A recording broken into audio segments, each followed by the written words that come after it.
Section 1.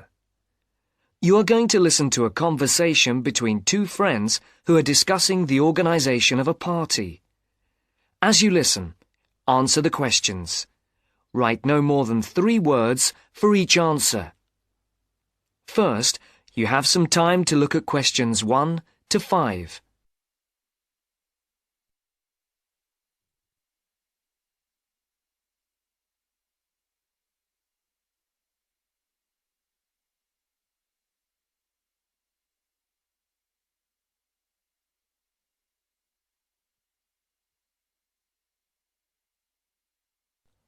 Now the test will begin.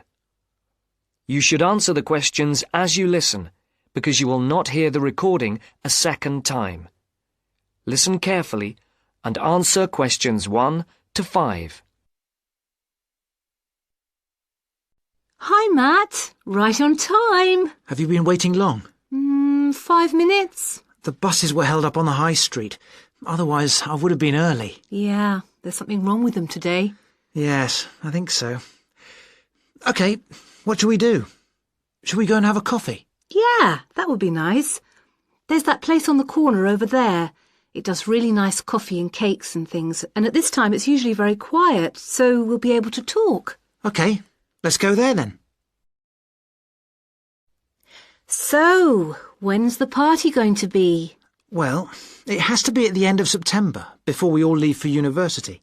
We've plenty of time then. We don't go for another 5 weeks, do we? Well, we haven't really got that much time, if you think about it. There are only a couple of weeks at the beginning of September when all of us are around. Oh, yes, I forgot. Nazrin, Phil and Nikki and all that lot have gone off on holiday. And I'm away for 2 weeks from tomorrow. So, what does that leave us then? As far as I know, we're all here between the 19th and the 30th of September. Will Sandra be around then? I know that she has a whole string of family birthdays at that time, and she might not be available. Well, let's make a note of that, and we can contact her about it. OK. Shall we settle for the 21st of September then? What day is the 21st? It's a Saturday. Is that OK? That's fine. Before the conversation continues, look at questions 6 to 10.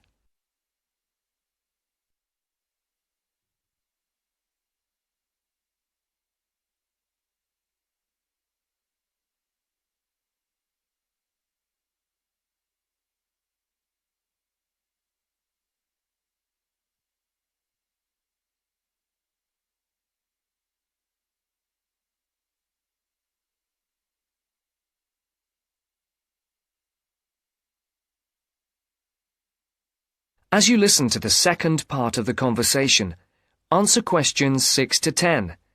For these questions, there are 3 alternatives, A, B, and C.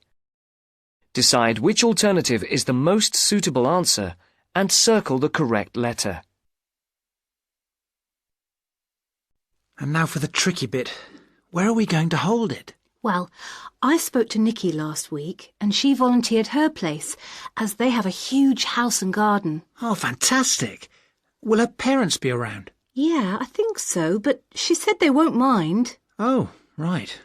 Well, my parents wouldn't like it at all. Nor mine. But is it definite? Yes. When I spoke to her, she said it was definitely on. I'll just have to confirm the dates with her. We thought it would be one weekend in September, so I'll just have to make sure that that one is okay. One thing Nikki suggested, we could have a daytime party, as we could be outside if the weather is fine. Oh, wow. How far out does she live? It's not that far. Do you know where West Road crosses the bridge? Yeah. It's the first house on the right, with that huge drive up to the front door. Oh, right. I know exactly where it is. The road is off the A33 and runs north, then over the bridge and first on the right. I know it. Oh, the place is amazing. You know it has a big swimming pool. Does everyone know where she lives? Most of her friends do, but not all. But it doesn't matter, as we can put this map Nikki sent me in with the invitation. How shall we do the invitation? We can do it on the computer. I can scan the map and we'll put it all onto an A4 page. Is this the address? Can I just write the address down? It's 93 West Road, and I'll take the phone number. It's 477130. Right. There's one other thing. Yes? We're all giving £10 towards refreshments and food. There'll probably be a barbecue. Do you think that's enough? Oh, right. Yeah, that's fine. And everyone will have to help tidy up afterwards, including the boys. That's the end of section 1. You now have half a minute to check your answers.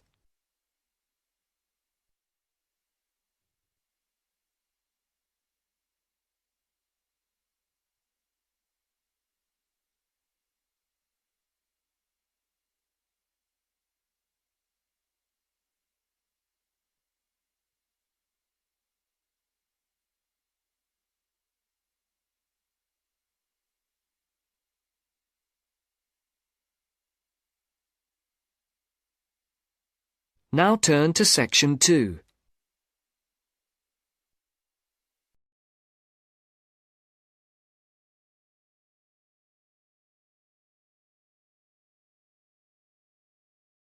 Now turn to section 2.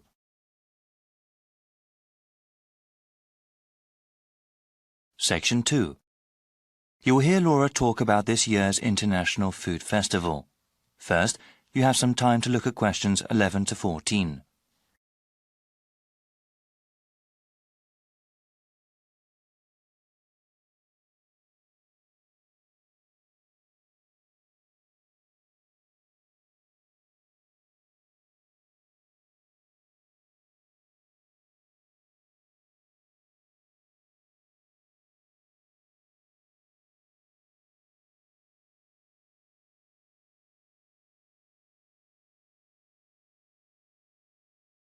Now listen to the first part of the talk and answer questions 11 to 14. Good morning, everyone. Today we have a special guest speaker. Laura Lanthor is director of the International Food Festival this year. Laura, can you tell us about what to expect at the festival? Of course, Vincent. This spring, people in the city can go to the 7th Annual International Food Festival. This is a special event for the whole family. I do have to tell you, though, we are holding it at a different date than before. Easter is exceptionally early this year, and if the festival were held as usual, it would have fallen on the same weekend. This year, the festival will be held on the first week of April, before Easter. The festival will be held at the Walker Field grounds and will be divided into 4 main areas. There will be a Western food area with authentic representations of European cuisine. There will also be an East Asian section with chefs and products from Japan, Korea, and China. A South Asian section will have food from India, Vietnam, Thailand, and Indonesia. For the first time this year, we will also have a Latin American section where people can try things from Mexico, various Caribbean countries, and South America. There will also be special booths where people can learn about all these cuisines. This year, we are expanding the cooking workshop and demonstration portion of the festival. Attendees last year really seemed to like learning about food and having a hands-on experience. Before you hear the rest of the talk, you have some time to look at questions 15 to 20.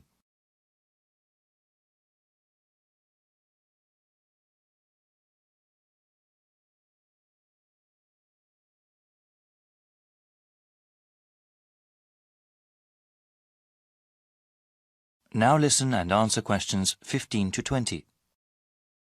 I'll give you a brief description of 3 of the workshops we have. Like I said, these allow you to participate directly in the making of food and teach you techniques you can use at home. For a full list of them, please go to our online website. We will give you the site address after the end of my talk. You will also find there the procedure to pre-register for the workshops. Pre-registration takes place when you buy your festival tickets and is highly recommended. Non-Western food has become increasingly popular these days, and many people are interested in how to cook such food at home.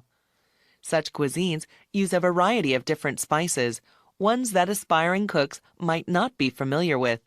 Therefore, our world tour of spices is a good introduction to the flavor profiles of other cuisines. I would recommend it for adults who want to seriously learn about cooking. Small children might not take to the more exotic spices. One workshop that is meant for children is Candy Adventures. They're traditional activities like making gingerbread houses. Other activities teach basic decorating techniques, including the proper use of coloring dye. Kids can also learn how to make flowers and other objects out of cake frosting. We understand the concerns of parents regarding their children's health, so everything used in this workshop is either sugar-free or uses acceptable sugar substitutes. Lastly, we have a workshop that is suitable for the whole family. Salads Forever is a workshop for everyone interested in healthy eating. There will be different kinds of salads that people can try and demonstrations that show how to make them. Salads have grown in popularity these days and are a healthy addition to any diet if prepared the right way. The workshop will also teach how to make healthy salad dressings. I'm afraid that's all I have today. Please visit the festival website for more details. That is the end of section 2. You now have half a minute to check your answers.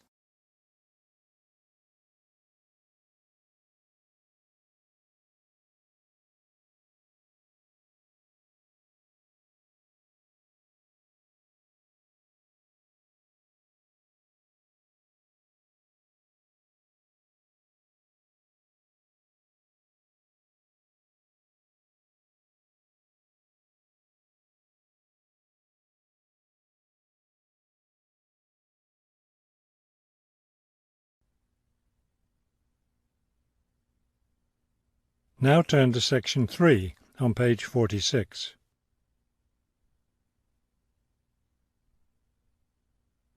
Section 3. You will hear a conversation between a university student and a faculty advisor about the requirements for the student teaching semester. First, you have some time to look at questions 21 to 24 on page 46.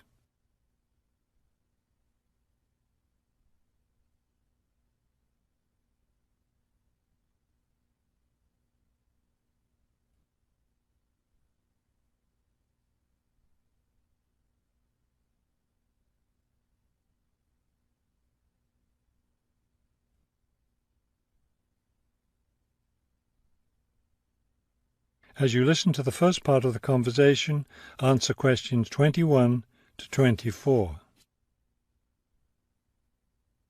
I'd like to go over with you today some of the requirements for your student teaching, which you'll be undertaking next semester. I'm really looking forward to working in a real classroom and teaching children, but I'm nervous about it too. One of my roles is to provide you with whatever support you may require. One thing that helps me do that is to know what you're doing in the classroom, so I require all my students to keep a journal about their teaching experience. That sounds like a lot of work. Will I have to write in it every day? Yes, if you can. You'll give it to me at the end of each week. Another thing I'll want from you is a few sample lesson plans.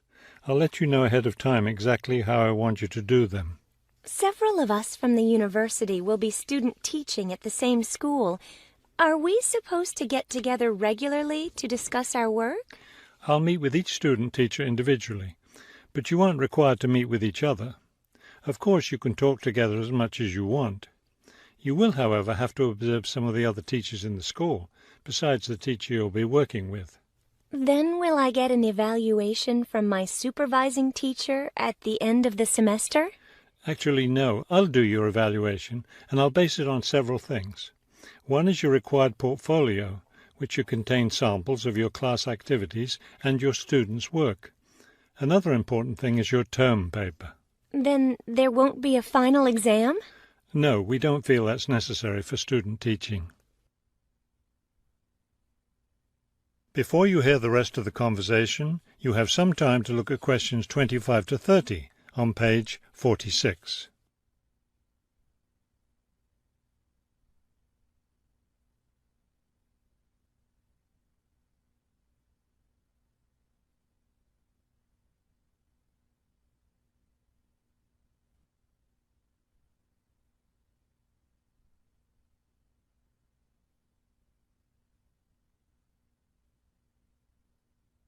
Now listen and answer questions 25 to 30. I know I have to get an agreement form signed. Since you're my advisor, are you the one to do that? No, that form is for your supervising teacher to sign, to document that he or she agrees to have you in the classroom as a student teacher. Oh, I see. I'm concerned about the term paper I'll have to do and the evaluation process. I'm not sure I understand what I'm supposed to do. Regarding the term paper, the first thing is to choose a topic. It should be related to your teaching work. You should let me know your term paper topic by the end of the first week of the semester. Will you be observing me regularly in the classroom? Yes, and during the fourth week of the semester, we'll have our first evaluation meeting to discuss my observations. One thing I'm really looking forward to is the student-teacher conference that the university puts on every year. I'm glad you're looking forward to it. Of course, everyone in the program is required to attend. The conference takes place, let me check. Yes, the seventh week of the semester. When will I have to turn in my term paper? The term paper is due by the end of the 14th week of the semester. Then during the 15th and final week, we'll get together one last time for a semester review. Wow, it looks like I have a busy semester ahead of me. That is the end of section 3. You now have half a minute to check your answers.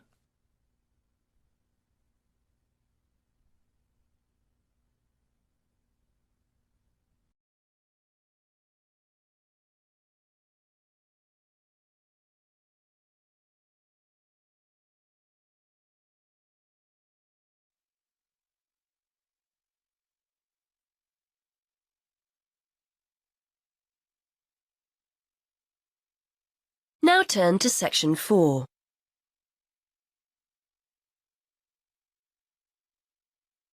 Section 4. You are going to hear a lecturer giving a talk on a type of fundraising for business called crowdfunding. First, you have some time to look at questions 31 to 32.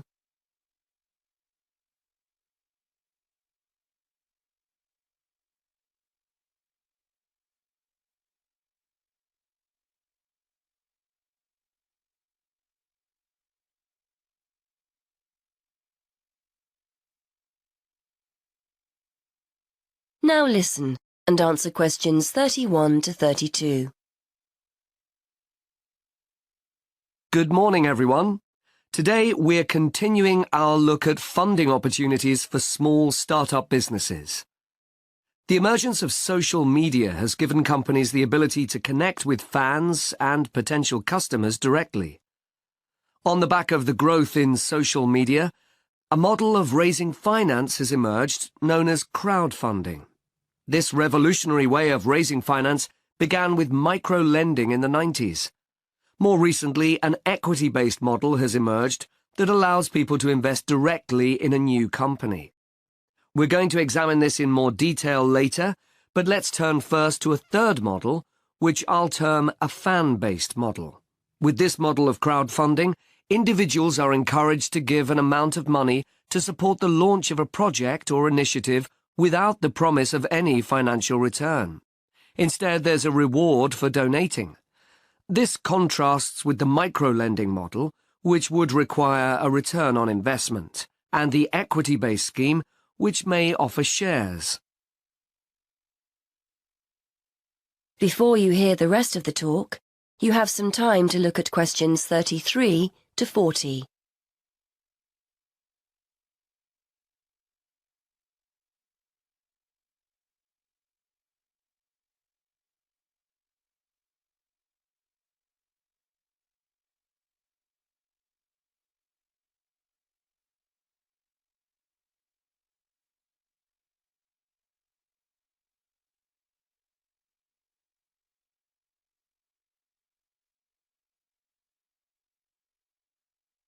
Now listen and answer questions 33 to 40. Crowdfunding portals or websites allow the business concerned to present the initiative along with the financial target required. There's a fixed time limit for fundraising, and if the target amount is reached, all donations are paid to the company or individual. Whether it's an author planning to write a new book, an independent film company looking to make a new film, or a technology company with an idea for an app, the person or company needing funding would turn to its fan base for support. This is managed through one of the many crowdfunding online portals that have emerged.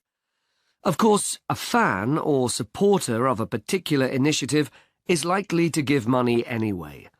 But donation-based crowdfunding will often make donating even more attractive by offering a rewards-based incentive scheme.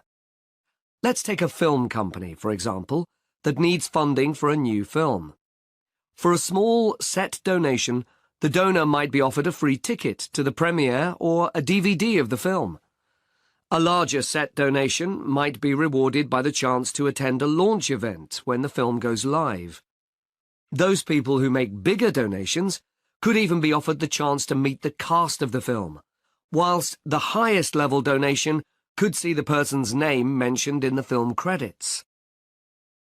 For companies that already have a significant fan base, crowdfunding offers a fantastic opportunity to raise money quickly from a large number of people, each of whom donates just a small amount of money. Compare this to the time and effort that would be needed to sell your idea to investors or your bank manager, particularly in an age when raising finance can be difficult. The company may also have links with partner companies or organizations that run fundraising events. In this case, you can significantly increase participation by working with these organizations to promote your crowdfunding project. Another significant advantage is that you can reach out to your fan base for feedback on the project while it's being developed, thus making the final product more appealing. Crowdfunding enables you to raise awareness of the product at an early stage, thus increasing the potential for sales. With so many people behind you, it can also act as a great incentive to get the best possible product out on time and on budget. However, there are disadvantages to bear in mind. The model can be described as all or nothing. If you don't reach the monetary target required in the agreed time, all promises of donations are cancelled and no money is paid, leaving you back at square one. Should this happen, or still worse, you receive the funding but are unable to come up with the product, not only will your fans end up disappointed, but the portal will record the fact that you failed to reach your target, or that the initiative failed. Fulfilling all the pledges that you've made to people can also be very time-consuming. For example, remembering to send out copies of books or free cinema tickets can sometimes be forgotten in the excitement and frenzy of launching your product. People sometimes forget to factor in the cost of rewards when calculating profit margins. But these can be significant. And finally, if you have a small fan base, for example, you're a new company or have a small social media footprint, raising awareness of your initiative will be challenging. These drawbacks aside, donation-based crowdfunding is a wonderful opportunity for individuals or small startups to raise funds for that exciting new project, whilst reaching out and connecting to the people who are most likely to support and promote your work for you. That is the end of section 4. You now have half a minute to check your answers.